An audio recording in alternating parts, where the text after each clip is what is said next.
So, tell me something terrible.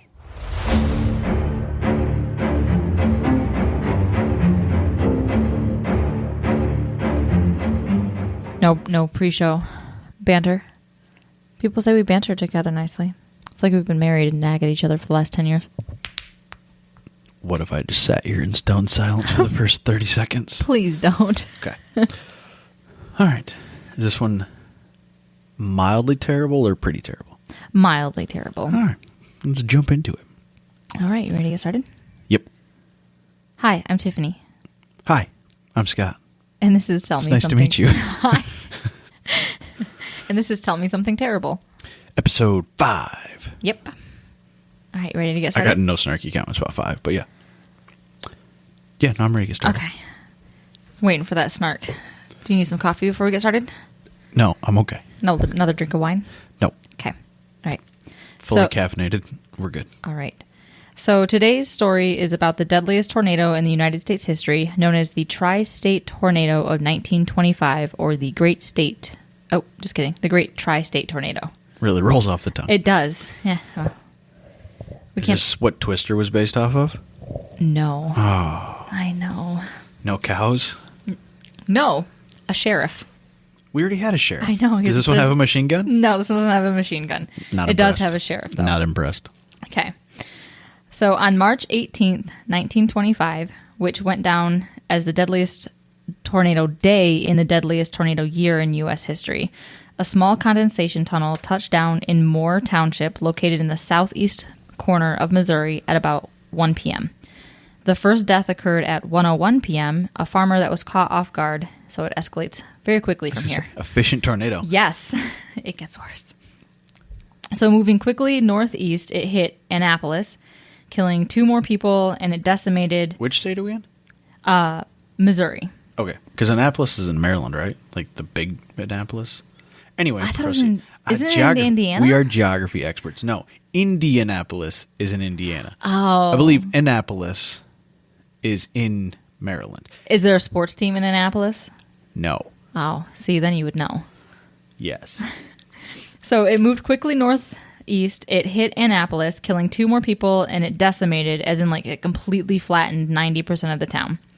As it continued its trail of destruction, the tornado began to grow larger as it moved toward Illinois. It damaged 2 schools, injuring 32 children, destroying homes and farms, killing a farmer, and 3 more kids. How do these farmers not see this thing coming? That's 2 it's got I'll get already. to it. I'll get to it. Okay. Oh, you think 2? Just Is wait. it an invisible tornado? No. Oh, good. As the tornado entered into Perry County, Nope, which... Perry's counter. Yep, He's in his Perry's kitchen, counter. just Perry's making dinner. Freaking tornado comes through and rips his counter off. and him, and his house, and his whole town. Yep. It developed into a double funnel, so now there's 2 tornadoes. Buy one, get one free. Yes. As it moved out of Missouri and into Illinois, the death toll had already amounted to at least 12 people and 200 people injured. That's why they call it misery. Yep. Remember, it's a tri-state, so we got 2 more states to go. You're just going to ignore that misery joke? Yes. Yeah. It's Okay. a great book. I've never seen the movie. What are you talking about? Are you... The Stephen King book and movie? Named Misery? Yes. Like Missouri? No, like misery, like actually misery. No, I was making the misery Missouri joke. Oh.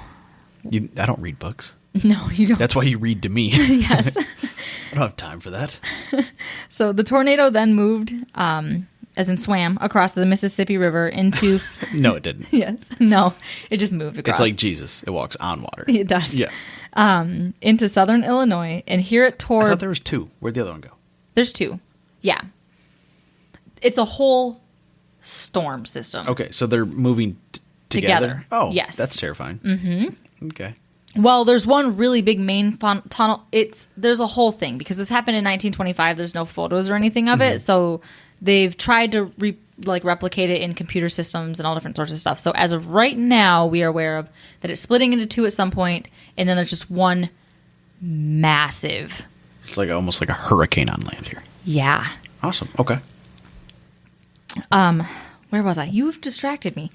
So it completely destroys another town called Gorham, leveling nearly every building and reportedly tearing up railroad tracks. 30 more people were killed and 170 more people were injured, 6 more dying later. So it's now 2:30 p.m. and we're only an hour and a half into the initial tunnel, like the initial funnel touchdown. Okay. Moving fast. Yeah. Most tornadoes average less than 10 minutes and occasionally lasting as long as 20 minutes. Do what? I said, don't we all? Yeah. You wish. Occasionally lasting as long as 20 minutes and traveling at an average of 3.5 miles. So we're only getting started with the hour and a half in. Continuing its northeastern path, the tornado barrels barrels across the southern tip of Illinois at an average of 62 miles per hour, topping out with 73 miles per hour wind. And its path of destruction, it leveled nearly all of this little town big town of Murfreesboro over a mile-wide city, sweeping away entire rows of homes, destroying a railroad shop and schools, killing another 35 people, 17 students at one school, and 9 more at another. Those are deaths. Oh, those are those aren't. I was going to say, it first injured, 32 and when it was still in Missouri? And now it's just straight ruining children's lives. Cool. Yes. What a fun tornado you got here. Do they name tornadoes like hurricanes? No. Well, I mean, this one has a name. This one has, but it's not like Al, because it's the first one of the year. There's so many tornadoes. Like, I think there was 72 last year. Yeah. Yeah. Have you ever seen a tornado? No, I haven't seen it. Apparently, I was driving behind one and didn't know it. Oh. When you and Lily took cover under the stairs. Oh, yeah. But yes. And my phone was dead, and you're like, oh, my God, where is she? I was at Cedar Point when there was water spouts, and, one touchdown somewhere on land, but they were, they made us all get inside the arcade. Everyone in the park got inside the only block building in the center. That's horrifying. It was and you're on an island, pretty much, at Cedar Point. Yeah. Yeah, it was terrifying. No. I was, 10. That's horrifying. I might have been 12. I was younger than I am now. I would hope so. Otherwise, that's how history works. Yes. Here. So this was just from the initial storm. After the tornado left the town in complete ruins, a fire broke out, quickly sweeping through the rubble of the buildings, killing more people that were trapped in the debris. In total, just for this one town, 188 people died, 20 of which were never identified, and an additional 46 people died of injuries in the weeks following, bringing the total death toll to 234 people and over 623 people injured. Wow. Yeah. I think it's the highest death toll ever in one town from one tornado. So that was just one town. So this thing's going to hit 1,000 people. Oh, she's grinning like it's way more than that. You fool. I wouldn't tell you about some 1,000 death tornado. No, it's not 1,000 death tornado. But multiple thousands injured. Still not done with its terrible business, it moved along to a farming town named DeSoto. So it's another small town it flattened to nearly nothing, with 56 people killed in the initial tornado and 5 more dying later. And 33 of these deaths were students when the DeSoto school partially collapsed. An equally tragic but absolutely bonkers death is the death of the Jackson County. It was an accident.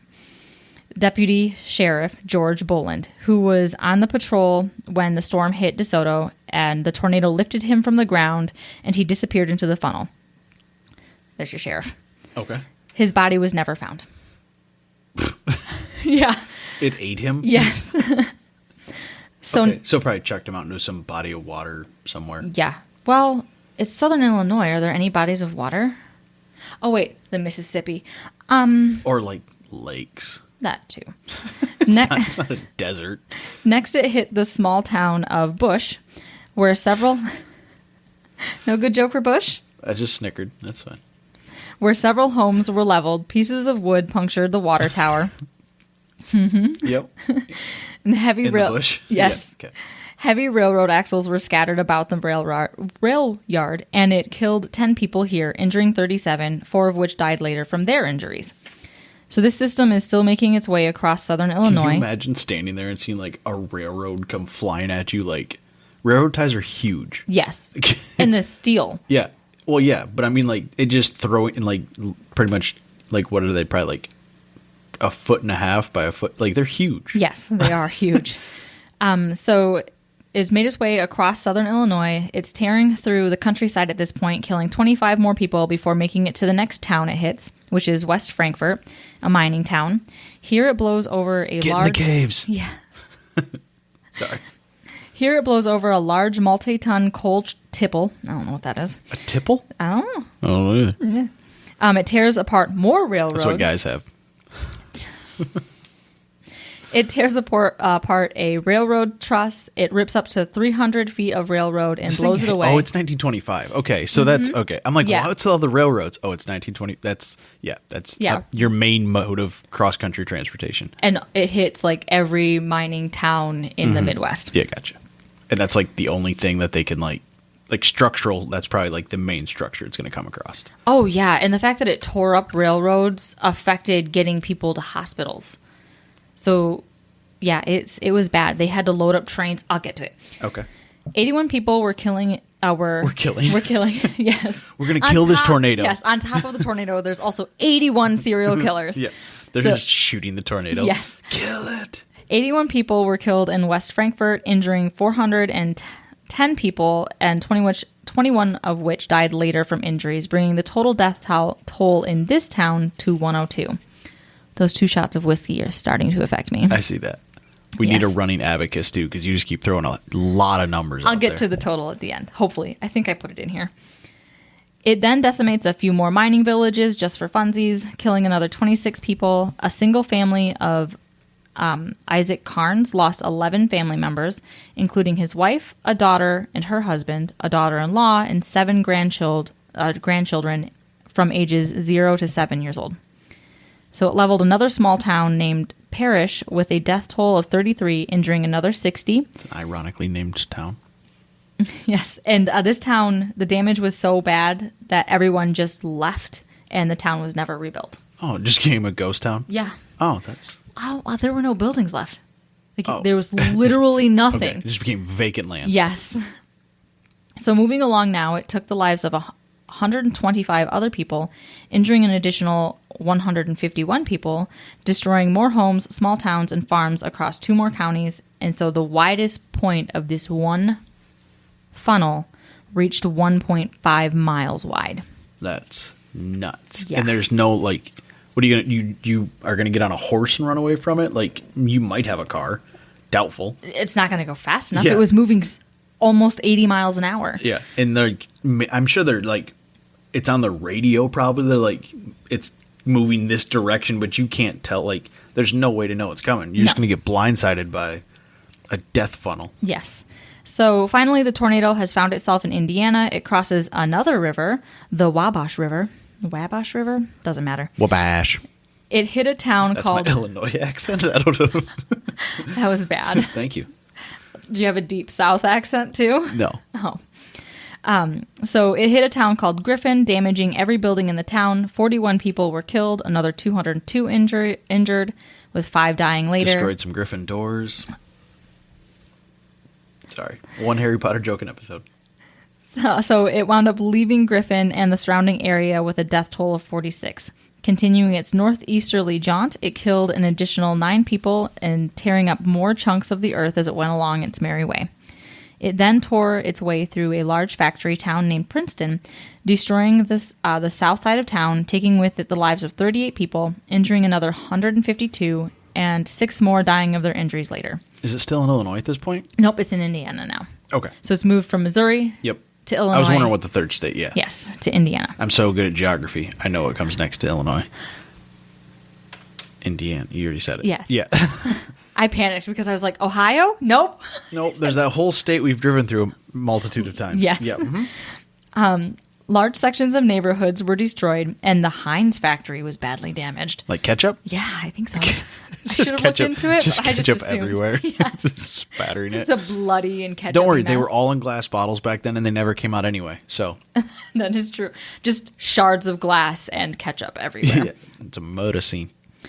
It leveled another 10 miles of farmland and homes until the storm crossed into Pike County, Indiana, which is just south of Petersburg, where the tornado finally dissipated at 4:38 p.m., roughly 3.5 hours later, and leaving over 219 miles of death and destruction in its wake. I'm going to update our Apple Podcast subcategories to include geography.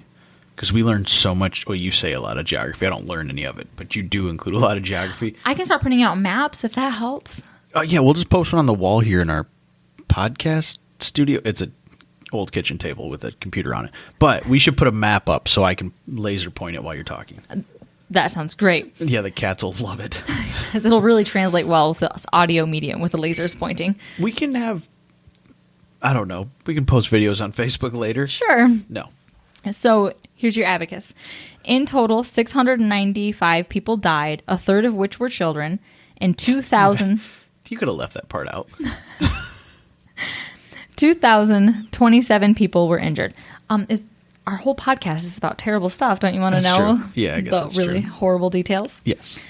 So 2,027 people were injured, with 15,000 homes destroyed, and over $16.5 million in 1925's money in damage done.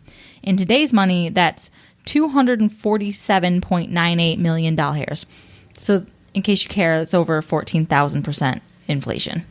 So that's like $250 million Worth of damage. And that tornado's not going to pay for any of it. Bastard. So now let's go over some of the meteorological facts of the storm. Ooh, it's your favorite. So the storm itself was rated... I did used to have a thing for meteorology. You can ask Mrs. Mitchell. The storm itself, I don't think a random teacher would love to be called out on a podcast. I didn't put her first name. There's a lot of Mrs. Mitchells out there. Yeah, probably. What was the lady from Magic School Bus? Mrs. Frizzle? Frizzle. See? They had very similar hair. They looked a lot alike. Yes. Okay, I was going to say. Yeah, it wasn't because their name. They were associated in my brain for a different reason. She was real excited that I knew how to spell Hawaii in 5th grade. It's little things. We went to Napoleon. What do you want? Shit. You and your geography. The storm itself was rated an F5 on the Fajita scale, which... Comes with steak, No, onions, and green peppers. F-U, fajita. Now we're explicit. Thanks. Shit. So that's the name. That's the last name of the scientist who developed the F scale. So we now use an EF scale that has new requirements for the categories. Don't ask me the difference. Just besmirching the name of fajita. Yes. The nerve of these people. No, it's enhanced fajita now. Oh, is it? Yes. You got them little blue pills? Yes. Yeah. You get it, fajita. You're supposed to laugh into the mic so people think I'm funny. No, my laugh is awful. Just a little breathy. You're fine. So, with winds reaching over 260 miles per hour, so this particular tornado reached winds over 300 miles an hour in its strongest gusts. What's the sound barrier?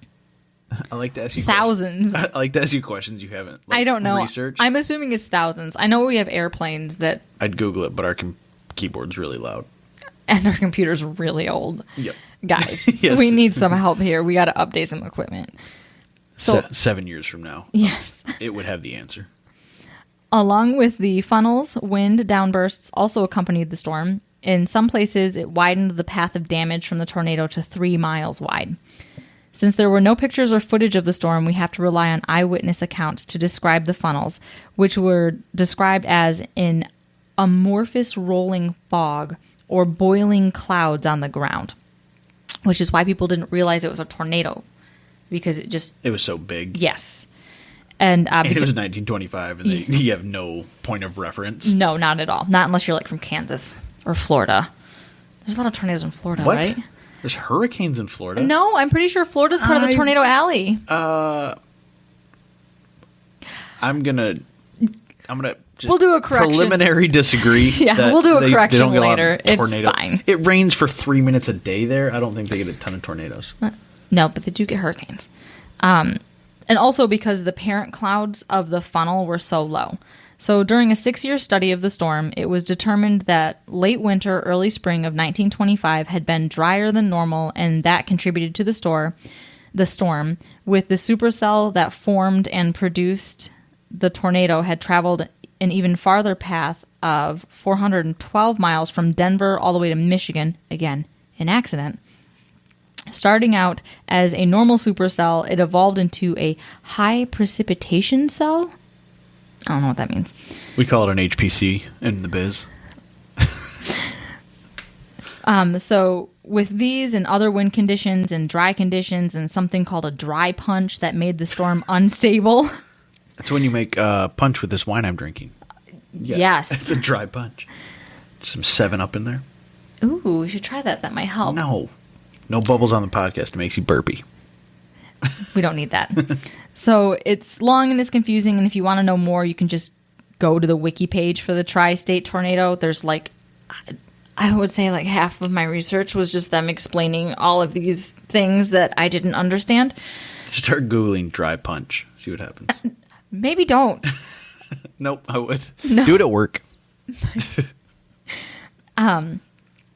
So if anybody that like really wants to, if they could translate this stuff into layman's term, I'd really appreciate it. So combined with all of these factors, it combined to make one big happy tornado family, which many people claim was actually what happened. So it wasn't just one single tunnel, but a tornado outbreak caused from the one storm and the accompanying first funnel that touched down at 1 p.m. that day. Because of modern meteorological theory and the fact that nothing has ever happened like this again, it casts doubts on the idea that it was just one or two tornado funnels. And several other historical long track tornadoes have been studied and found that to be products of like the tornado families. Like one that happened in 1917 and one that happened in 1947. It was the tornado mafia. It took a hit on just all of southern Illinois. Yeah. There hasn't been any definitive proof either way, but one meteorologist called, slaughtered that word, meteorologist named Tom Gazilis came to the conclusion that the first 60 miles was definitely the two separate funnels. It's pronounced Gazilis. No. And that the 157-mile track after that was just one continuous funnel. So it started out as two, and then I don't know if they combined along the way, but then eventually it was just the 1 they mile. They procreated and they made one big funnel. Mile and a half wide funnel. And then in 2013, they found more information regarding other tornado sightings before and after, so that extended the path another 16 miles and an additional 2 funnels to the original tornado. Slowest page turn in the history of this podcast. Really dramatic. So they found another path from an even bigger tornado from that same supercell, which left 20 miles of destruction in its wake. So if you add all of these little offspring funnels and the initial tornado, the complete path of the tornado outbreak wound up being 320 miles long and lasted 5.5 hours. Wow. Yeah. It's aggressive. It is. So there was even more outbreaks to the south from the same storm tunnel affecting Tennessee, Kentucky, Alabama, and Kansas. And these tornadoes killed... What about Florida? No, Florida. Damn. These tornadoes killed at least another 747 people and injured more than 22,000. It's almost 23,000. Or sorry, 2,300. There's not 23,000 people in the South in the 20s. Dang commas. Yes. There was probably that many people. Oh, come on. In farms? I don't know. History. Equally as good as geography in my my knowledge bank here.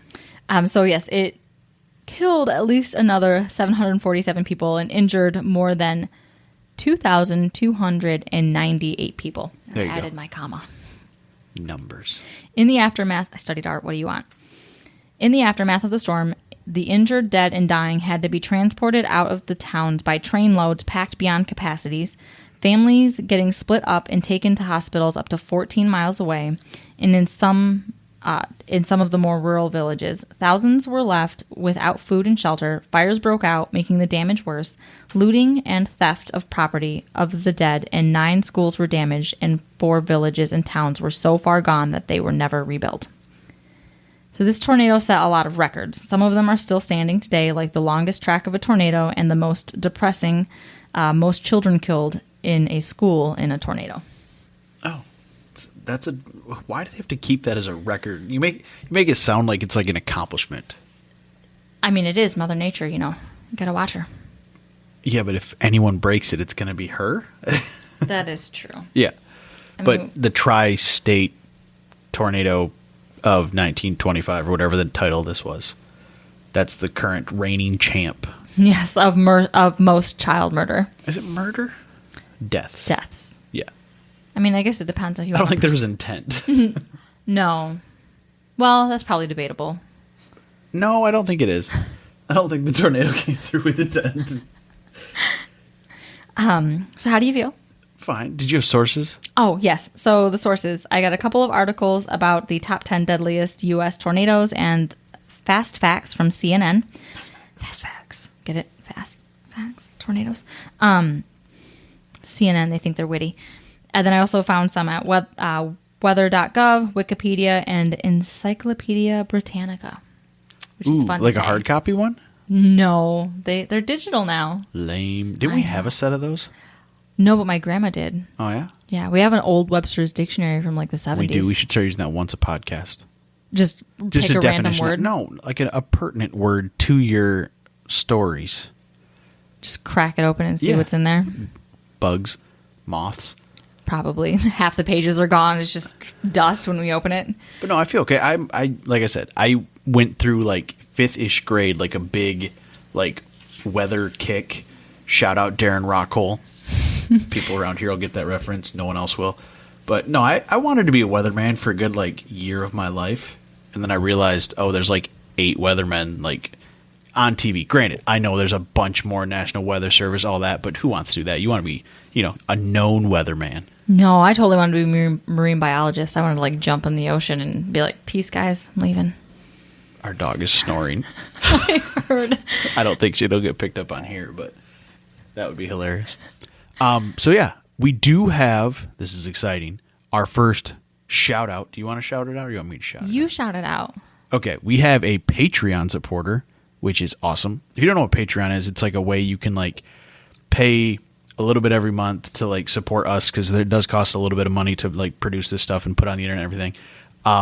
But you go through patreon.com. But our first one ever is Big J 1066, also known as Jamie, who I think he just did this, so he mentioned a third straight podcast. Are we on 3? I don't know. We need to make sure. He's been mentioned in most of them. Yes. More than he hasn't. I'll make sure to make little notes on the side when to throw in a Jamie reference. Okay, that'd be appreciated. But he is a Facebook streamer. That's why it's Big J 1066 if you want to go here and be a crazy person and play video games. But we do appreciate his patronage. Yes. But is that how you say that? I think so. Okay, cool. And now, because we have a patron, we're going to be doing a bonus episode for patrons in which I have to do a little bit of work and actually research and then tell the story to Tiff, and she gets to just sit back and make jokes and not have to do anything like I do most of the time. And most likely be hungover. Will you edit the ones where we go backwards? No. Oh, okay. Because then it'd be like a full role reversal here. But anyway, shout out to him. And sometime in the next month, we will be coming out with that bonus episode. And I have my topic, and it is local, and it is gruesome, and you're going to love it. Oh, yes. I love gruesome. Yes. But yeah, so that is episode 5. Congratulations, you've made it. Yeah. This one wasn't too long. No. And it wasn't too sad. No. But it was very informative. The next one will be... Both long and sad? No. Is there names? Yes. It's one single person. Oh, good. I tried to throw some names in for you, like the Sheriff Boland and that poor family. I couldn't come up with a bowling ball joke off the top of my head to do with a tornado. It didn't work. I was waiting for a vacuum cleaner joke. That never came either. So that was my best material. Dad joke-wise, I was sitting on. It just never came to fruition. But Do you want to try it again? Maybe you can sneak them in there. Yeah, actually, let's cut this and start all over. That sounds great. All right. Anyway, thanks for listening. Thanks. Am I saying bye first? No, you do it. Okay, bye. Bye. Thanks for listening to our terrible podcast. You can find us on Apple Podcasts, Spotify, and Google Podcasts, or wherever you like to listen. Feel free to follow us on Twitter at TMSTPod. And if you'd like to support the show, you can find us on Patreon at Tell Me Something Terrible.